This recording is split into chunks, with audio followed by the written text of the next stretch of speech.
speaking about miracles, speaking about faith. This is also a novel about loyalty and treason. There are many traitors or alleged traitors in this novel. It's a subject which fascinates me all my life. I believe, don't be angry with me, I believe every one of us is a traitor sometimes. When we grow up, we betray some of the ideals of our youth. When we turn our backs on our parents and move on, we betray our parents.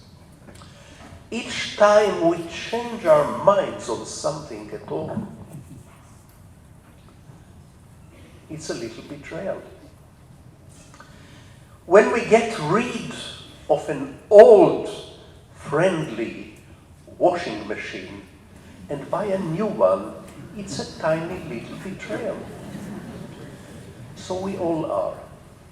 But the most famous betrayal in the whole of history is, of course, Judas' betrayal of Jesus. And I never understood it. It irritated me all my life. And not for nothing. Because Judas and the story of Judas' betrayal is the Chernobyl of anti-Semitism. It's the Chernobyl of Jew-hating. Not every Christian, but millions of Christians identify Judas with Jews and Jews with treason. I read the story in the New Testament again and again and again. And the little detective inside me was not satisfied. First, I bothered to find out about the famous 30 pieces of silver. It's not a lot of money. It's about 600 euro in today's money, more or less. And Judas was not a poor fisherman from Galilee like the rest of the apostles. He was a wealthy man from Judea. But suppose he was very greedy and he wanted the 600 euros. Why would such a man go and hang himself immediately after he betrayed his master for 600 euros? Didn't work for me. Moreover, the most famous kiss in history, Judas' kiss. Who needed it? Why the people who came to arrest Jesus needed Judas to identify Jesus for them by giving him a kiss? Why would they pay even 1 piece of silver, let alone 30 pieces of silver, for identifying somebody who everybody in Jerusalem knew? And Jesus was not trying to pretend that he was not Jesus. When they came to arrest him, he did not say, I am not Jesus, I am Berlusconi. Why would anybody pay for the identification, the betrayal, the kiss? The whole thing never worked for me.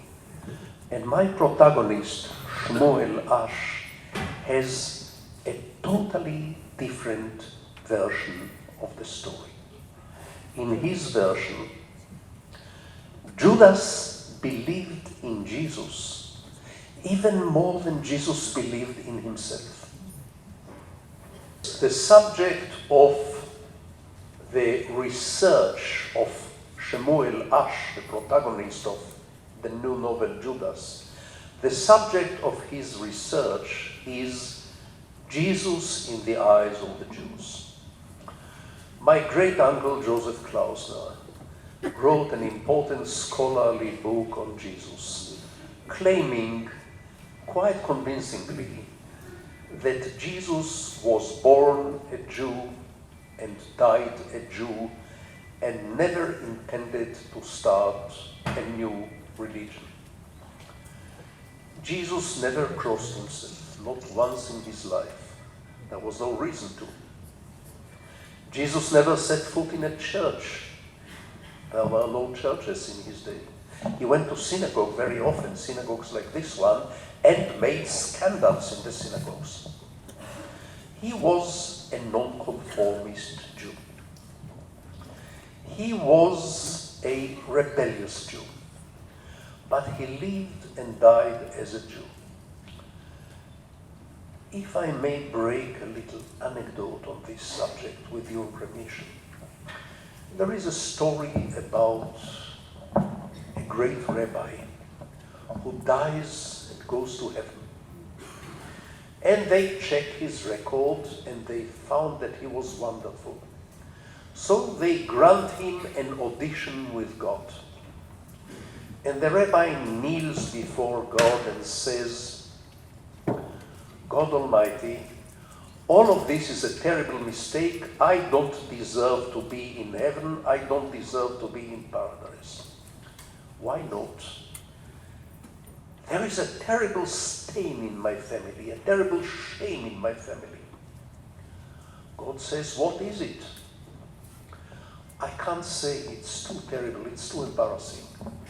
You are speaking to God. Tell me, what is the shame in your family? Well, says the rabbi, my son converted to Christianity.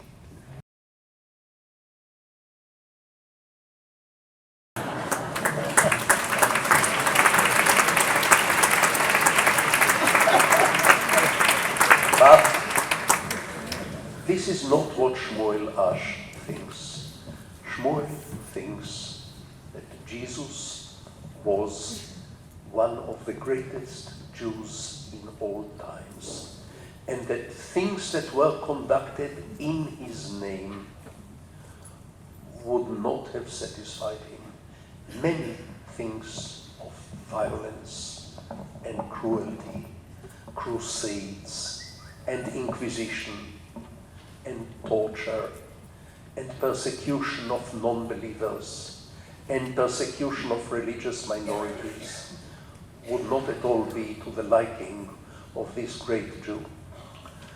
However, interesting point in Shmuel's study of Jesus and Judas is that sometimes he who is regarded by many as a traitor is actually the greater believer, the greatest disciple, the most devoted one and the most loving one.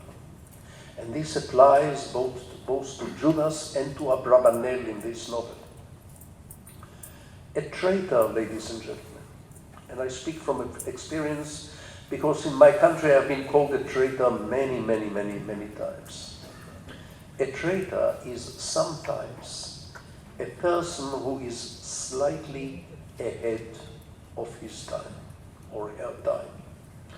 A traitor is he or she who changes in the eyes of those who hate change and resent change and persecute the people who change.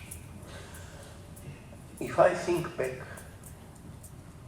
at history, some of the greatest leaders, some of the greatest men and women of all times were called traitors by many of their contemporaries, by many of their fellow countrymen. And if I think of this list, it's a very honorable club. And it's a great honor to be even a junior member of this club.